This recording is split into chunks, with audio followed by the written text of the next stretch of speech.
100,000% into this business. This is not a side hustle. This is a full-time, day and night, even while we dream type of job. That's what my dreams consist of today, is dreaming about Zen. And so the one thing I would say to entrepreneurs who are looking to start a business, if you believe in yourself, go all in, take the risk. There's nobody better to bet on than yourselves. If you're in the stock market, you're investing in stocks, those prices are going up and down. You have zero control over those companies and what happens to your wealth. If you believe in yourself, go all in, work your tail off. And, a lot of bad things are going to happen along the way. A lot of mistakes are going to be made, learn from those mistakes, but, just continue to work hard and keep moving the ball forward every day. Little incremental movements forward will definitely add up. And eventually you'll get that hockey stick curve that everybody dreams about.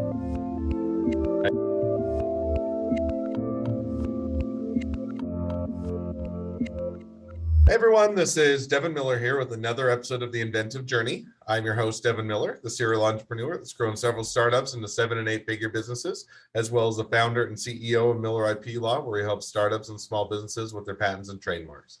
If you ever need help with yours, just go to strategymeeting.com, grab some time with us to chat. We're always here to help. Now, today we have another great guest on the podcast, Asim Khan. And Asim, is a quick intro. Him and his brother are immigrants originally from Pakistan.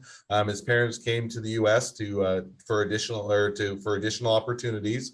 Grew up humbly, or in his words, poor or humbly. And parents worked 2 or 3 jobs growing up. Went to high school, played sports, and then went to college and went to the same schools as his older brother did.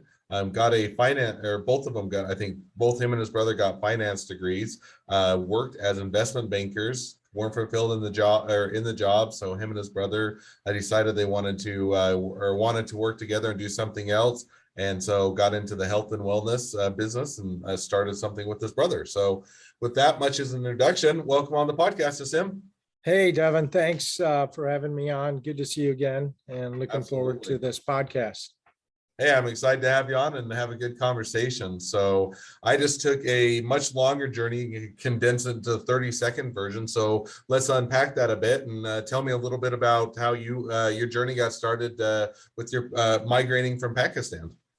Yeah, no, I appreciate that. I'm honored to be a guest on your show. So just a quick backdrop. We are immigrants, as you mentioned, from Pakistan. Moved to the States in 1984, suburbs of Chicago. We came here for the same reasons every other immigrant comes to this great country. This is the best land of opportunity out there, and we've been thankful. We came from humble background and, have been able to become successful along the way. So just work hard and went to school at Marquette University here in Milwaukee. We're headquartered out of here as well now. So now and just to kind of or back up a little bit. So you guys makes sense, coming to the U.S., looking for additional opportunities. And then you also mentioned beforehand, but when we chatted a bit before the podcast, that, you grew up humble beginnings. Your parents were working, 2 or 3 jobs, but it provided a bit of an opportunity. So you went to high school and played sports, but then as you were coming out of high school, you and your brother went to college. Is that right? Correct. So, just backing up, we did go to high school together. He was a year older than me. And then I actually followed him to Marquette University up here in Milwaukee, and he was doing accounting and finance. So I figured I'd do accounting and finance. So after college, we then went on to do the Wall Street stuff. He went and did investment banking at Merrill Lynch. I actually went and did investment banking at Merrill Lynch. And for a while, we lived together in Chicago. Then he moved out to San Francisco. I moved. Just one real quick question before you get too far in, just because I just had a question, maybe backing back up to college. So maybe I'm oversimplifying it, but it sounds like it was basically as simple as my brother went to college here. I'm going to go to college here. My brother got this degree. I'm going to go get this degree as well. And it wasn't as simple as, hey, I look up to my brother and whatever he's doing has got to be a good decision. Was a bit more in depth of that, or I just, it was interesting that you went to the same schools, you got the same degrees. What was the motivation there? Yeah, I don't know if you've seen that movie with Drew Carey, what's his name? Yes Man, Yes Man. Mhm. I'm blanking on his name, but anyways, I actually started out at a different university in Pittsburgh called Carnegie Mellon, where I had a full scholarship for computer engineering. And that's what I thought I was going to be because when you're an immigrant from Pakistan, there's two expectations. Either you become a doctor or an engineer.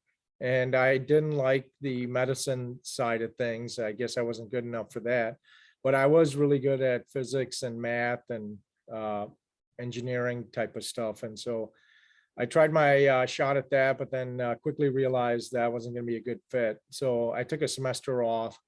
Then I went to a community college for another semester. And by that time, my brother was a junior at Marquette, and I was going to be a sophomore. So I didn't want to stay in a community college in the Chicago suburbs. So I figured, why not just move up here? So I do have a lot of respect for him. I do think very highly of his decision making.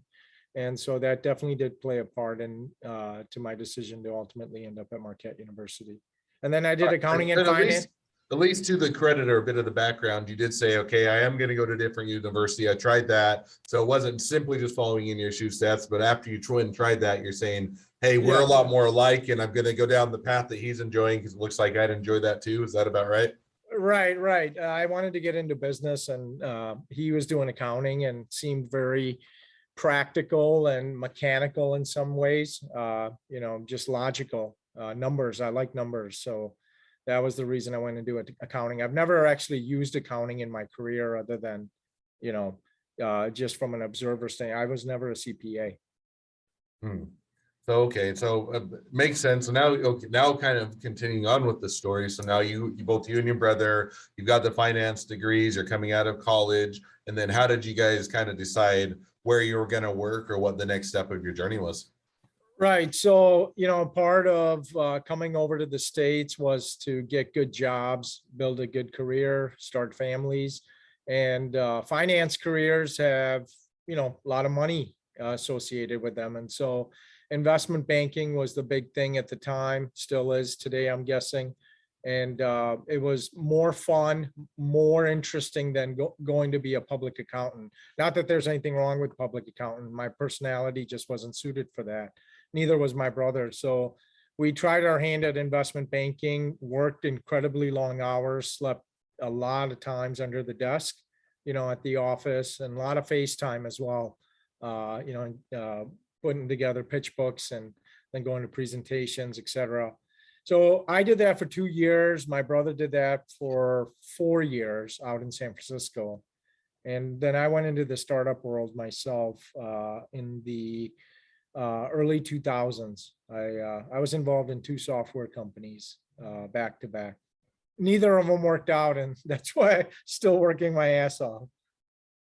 No, and I think that that makes sense. And so, and I think, one of the things you'd hit on was, that was with the job is that you went into investment banking. And, I hear that a lot from, friends and other people that I know in the industry, which is a lot of hours, long work, high burnout, hard to, job satisfaction, super competitive. And you're looking to say, okay, while it may pay well or maybe a good opportunity from the outside, it's not what you necessarily want to do, or it's not fulfilling, and it's not where you're saying, hey, I don't want to do this forever. And so as you're kind of coming to this realization saying, okay, not getting the fulfillment here, it made all these long hours and long or work days, and it burnout and everything else is not what I want for long term, and no, I don't think anybody would, or very few people would. And so as you're trying to decide, okay, now you're hitting the pause button, so to speak, on that. So how did you and I think both you and your brother kind of had this at similar periods of time, but how did you decide what you're going to do next, or if you're not going to work for the investment banking, where you were going to focus on? Right. So for myself, I went from investment banking into the tech startup world for a couple of years, and then I went into private equity after that. So prior to starting Zinn with my brother, I spent 15 years in a private equity firm. It was total of 2 billion under management. I was one of the partners. Again, I was not fulfilled. My brother, on the other hand, did investment banking for most of his career, and then he did have a stint starting a hedge fund out in Denver. And we ended up in Wisconsin. Our wives are from here, our family's here now. And so that's how we boomerang back into this nice community. They say, okay, I'm gonna boomerang back, and so now you and your brother, you went out and did a few startups. You tried a few different things. You worked for, or a little bit more of managing funds and kind of getting into a different area. How did that, bringing it full circle or kind of up to where you're at today? And I think we talked a bit before, something you wanted to do was to do something in health and wellness and start a business there. So how did you kind of make that transition, or what prompted that, and how did you kind of get into that area? Yeah, no, I think that's a great question. So we had been talking about doing something together for about 3 to 5 years prior to actually getting into this fund venture. I would say that for us to actually make the transition from making decent money to betting on ourselves at the end of the day, that was based on an aha moment. And we're very blessed. We were traveling back to Pakistan with our parents. And our father, he's 80 some years old. He's a diabetic. And as you may know, diabetics from time to time get neuropathy, which is severe inflammation and pain in extremities. So hands, feet, joints, etc. And after a very long, journey back home to visit family, our father experienced a very severe episode of neuropathy while we were at our aunt's house. It's his younger sister who we were staying with at the time. And she did what a typical Pakistani or an Indian or a South Asian in that part of the world would do, which is to take turmeric, and she ground it into a powder, blended it with olive oil, made a gritty, kind of nasty, disgusting looking paste. It's in our language, it's called haldi, Haldi. And we actually used it extensively while we were playing sports to recover from injuries. So it wasn't anything new. It was just timing. And by chance that happened to our father. And so after she applied the gritty paste to his foot where the inflammation and pain was, within an hour, his pain was completely gone. And, that was the aha moment that started this fun little journey that we're in year 5 of. And at that point, we saw, his pain go away using nature. Excuse me. And my brother and I had been talking about getting together and doing business startup, particularly focused on health and wellness. And so we started researching turmeric. So but when we got back, so this was December of 2016, we went full force into researching the science of turmeric. And if I may briefly, turmeric is about the length of a finger. It's a cousin of the ginger root. There's over 300 different ingredients in the turmeric root itself, potassium, zinc, iron, etc. But the main compound that's responsible for its anti-inflammatory power, which makes it a superfood, if you will, is this little compound called curcumin. And so all of the studies, the medical and the academic research studies were pointing to this compound curcumin. So we went full on into researching curcumin. Today, there's close to 60,000 scientific and medical research studies globally on curcumin's anti-inflammatory and immunity boosting properties. Since COVID started, research has increased dramatically into COVID's immunity boosting properties. And so for the first 7-8 months after we returned from Pakistan, our focus was exclusively on the science of turmeric. One other important point, curcumin has low bioavailability, which means it doesn't absorb as readily into your bloodstream. So you could consume the equivalent of the turmeric roots that are in our beverage, which is about 15 turmeric roots worth of health benefits, and still not feel the impact because that curcumin's going through your system. So we figured out a way to supercharge the absorption by taking the curcumin and combining it with the black pepper extract to make it absorbable into your system. It actually increases absorption by 2,000%. Now you say, okay, there's merits to turmeric. It has some actual health benefits. You say, me and my brother have always wanted to get into this, do a business together and explore that. So Now, catching us up a bit to where today, where's the business at? Have you guys started it? Are you doing this full time? Is it a side hustle? You're still building it, or kind of where does that bring it at today? Or as you guys have wanted to explore that and get this up to speed, kind of where's the business at? Sure. So I'll step back just one more time. So we knew turmeric was becoming popular. It was a quote unquote newer, trendy ingredient in the West. It's been trending for 5,000 years in our part of the world. We saw a bunch of other turmeric products out there. We looked at those products and figured out that there isn't enough turmeric or enough binding agent to make it absorbable. So most of what was turmeric out there in terms of food and beverage products was just a hodgepodge of, marketing. And we wanted to do the real thing. So in terms of why we decided to get into this, we didn't want to get into another crowded market like a kombucha or energy drink. We went from a finance industry to the hardest thing that we could possibly imagine, which is marketing to consumers. And we wanted to do a white space. We wanted to get into a white space where nobody was at, and so there weren't at the time any curcumin infused food and beverage products. There were supplements. Curcumin supplements have existed for decades, but there was no non-GMO project verified curcumin infused beverage or drink mix powder or anything else. And we said, okay, no one knows about this space, but people are learning more and more about turmeric, and this is where we're going to focus. So in January of 2018, after doing all the research, sourcing, lab testing, developing the brand and marketing strategy, et cetera, we had our first sale. I think that first, $40 bill or 220s that we got from our first sale in cash is sitting somewhere around our offices as a, token to what we started. And so today we're in over 6,000 retail stores. We're nationwide. We have mass concentration on the East Coast, in the Midwest, and to some extent the South. We're expanding westward. We're in a good amount of the professional and collegiate sports programs, whether it's football, basketball, hockey, etc. We work with a number of athletes. We're in all the U.S. military bases globally in their commissaries. We are actually a dietitian approved food item in those commissaries by DECA. That's the agency that's responsible for those commissaries. And then we have come out with a second product, which is a powder version of our drinks. It actually includes zinc in addition to the vitamin C, vitamin D, curcumin, and piperine. And it has electrolytes. So there aren't any other products like what we have in the market today. And we're looking to continuously expand distribution, expand our direct-to-consumer business.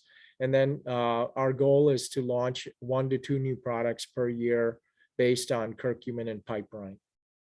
Oh, sounds like an awesome, uptick, and been able to get into a lot of stores and hit it hard and find a lot of success. So that's definitely exciting for you guys. And so now, as we've kind of reached the present point of your journey and kind of where you're at today, always a great time to transition to the 2 questions I always ask at the end of each episode. So we'll jump to those now. So the first question I always ask is, along your journey, what was the worst business decision you ever made, and what'd you learn from it? Yeah, I think, I don't know if it was the worst business decision, but in hindsight, we would have done things differently. It was to start out with a heavy product, like a beverage. Each bottle weighs roughly a pound. A case of, our drinks weighs about 15 pounds. And it's hard to build a direct-to-consumer business. And then also all the cost associated with trucking, logistics, perhaps other types of things that may go awry. It's more costly of a business than, let's say, a powder business or the future products that we'll come out with. But what it does do is it provides a banner in retail. So you have a bottle that's almost 10 inches tall or 9 inches tall that's sitting on a cooler shelf, and your logo is ever present, your brand is ever present in retail. So it's another, call it a billboard advertising. And so we look at it both as a marketing investment as well as hopefully a profit center down the road.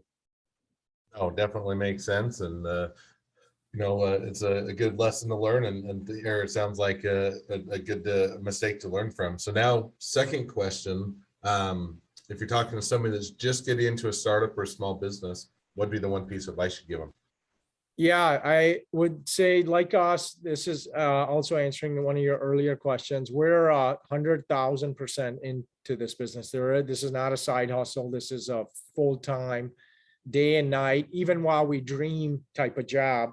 That's what my dreams consist of today is dreaming about Zen. And Mhm. so the one thing I would say to entrepreneurs who are looking to start a business, if you believe in yourself, go all in, take the risk. There's nobody better to bet on than yourselves. If you're in the stock market, you're investing in stocks, those prices are going up and down. You have zero control over those companies and what happens to your wealth. If you believe in yourself, go all in, work your tail off. And, a lot of bad things are going to happen along the way. A lot of mistakes are going to be made, learn from those mistakes, but, just continue to work hard and keep moving the ball forward every day. Little incremental movements forward will definitely add up. And eventually you'll get that hockey stick curve that everybody dreams about.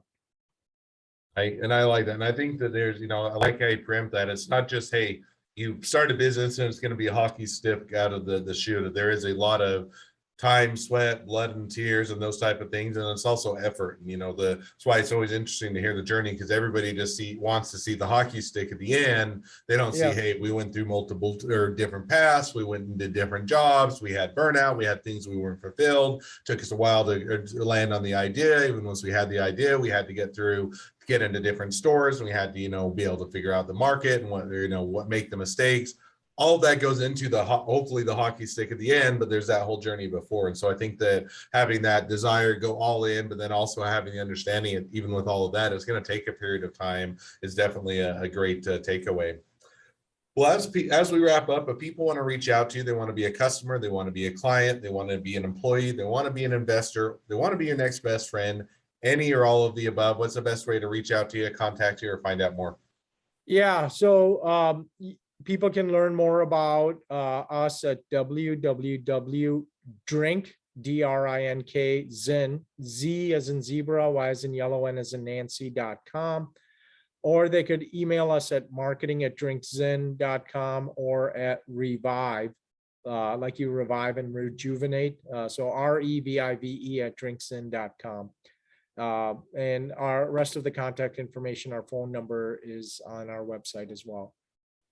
Awesome. Well, I definitely encourage people to check out the website, check out the health benefits, and support a great business. And with that, thank you again for coming on the podcast. It's been it's been a pleasure. Now, for all of you, the listeners, if you have your own journey to tell and you'd like to be a guest on the podcast, we'd love to have you. So just go to inventiveguest.com, apply to be on the show. A couple more things as listeners. Make sure to click subscribe, share, leave us a review, because we want to make sure that everyone finds out about all these awesome journeys.